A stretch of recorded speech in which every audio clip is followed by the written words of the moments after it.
Hello friends and welcome to my channel. तो आज के वीडियो में हम एक नया चैप्टर स्टार्ट करने जा रहे हैं क्लास 10 सिविक्स का, जिसका नाम है फेडरलिज्म।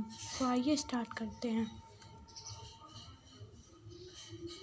तो चैप्टर को स्टार्ट करने से पहले हम थोड़ा सा बैक जाते हैं चैप्टर में, पिछले चैप्टर में, जिसमें हमने बेल्जियम और श्रीलंका का केस स्टडी देखा था।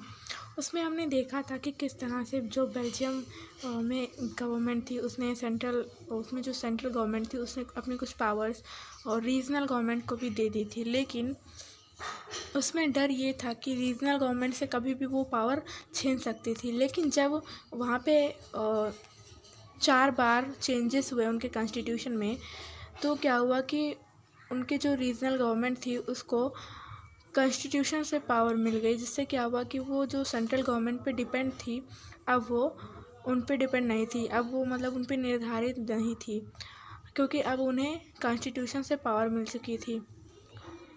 तो इस चैप्टर में हम देखने वाले हैं फेडरलिज्म।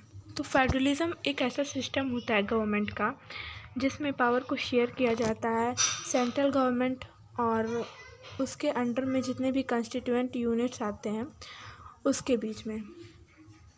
फॉर एग्ज़ाम्पल अगर हम इंडिया का एग्ज़ाम्पल लें तो इंडिया में हम जानते हैं कि central government, state government and local government है। तो पहले लोकल गवर्नमेंट नहीं था, बाद में ये फॉर्म हुआ है। तो इसलिए हम कह सकते हैं, एग्ज़ाम्पल लेते हैं सेंट्रल एंड स्टेट गवर्नमेंट का। सेंट्रल गवर्नमेंट अपने पावर को देगी किसे? स्टेट गवर्नमेंट को। तो स्टेट गवर्नमेंट जो है वो है कंस्टिट्यूएंट यूनिट। ओके, तो यही चीज़ है, मतलब सेंट्रल गवर्नमेंट और उसके कंस्टिट्यूएंट यूनिट्स के बीच में पावर को शेयर करना ही फेडरलिज्म कहलाता है। इसके 2 लेवल्स ऑफ गवर्नमेंट होते हैं। मतलब अगर कोई कंट्री फेडरल कंट्री है तो उसमें 2 लेवल ऑफ गवर्नमेंट होना ज़रूरी है। 2 या 2 से ज़्यादा हो सकते हैं, बट 2 तो होना ही चाहिए। अब जो सेंट्रल गवर्नमेंट होती है वो पूरे कंट्री के लिए होती है, और जो स्टेट गवर्नमेंट होती है वो अपने पर्टिकुलर स्टेट के जो एडमिनिस्ट्रेशन है उसको देखती है। अब हम यहाँ देखेंगे कि फेडरल और यूनिटरी जो सिस्टम होती है ये 2 टाइप होते हैं गवर्नमेंट के। इसमें देखने जा रहे हैं कि इसमें आखिर डिफरेंस क्या होता है। तो यूनिटरी गवर्नमेंट में एक ही लेवल ऑफ गवर्नमेंट होती है जो कि होती है सेंट्रल गवर्नमेंट, लेकिन जो फेडरल गवर्नमेंट होती है उसमें 2 लेवल्स होते हैं और 2 से ज़्यादा भी हो सकती हैं।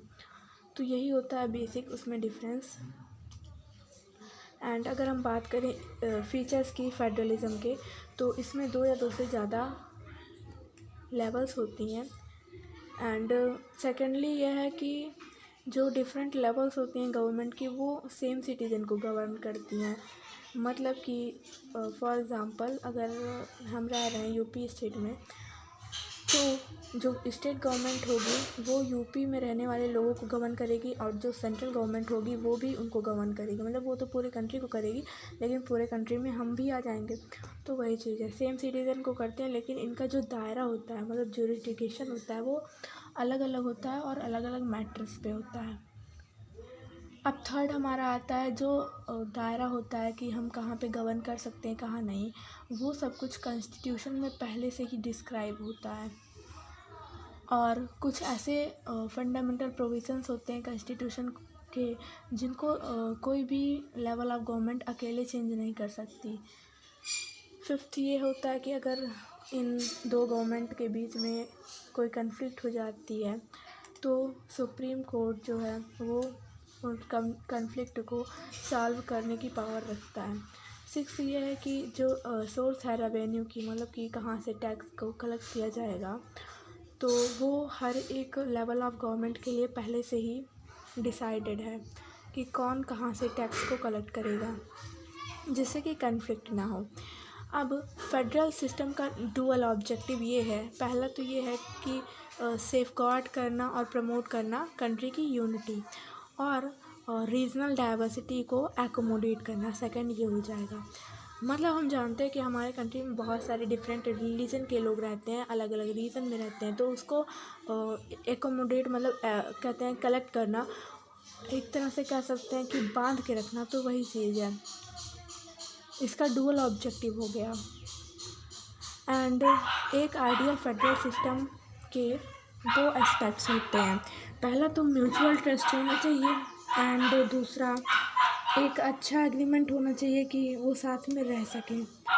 तो ये तो थी कुछ फीचर्स, एंड हम नेक्स्ट वीडियो में इसके आगे का पार्ट करेंगे। तब तक के लिए थैंक यू सो मच।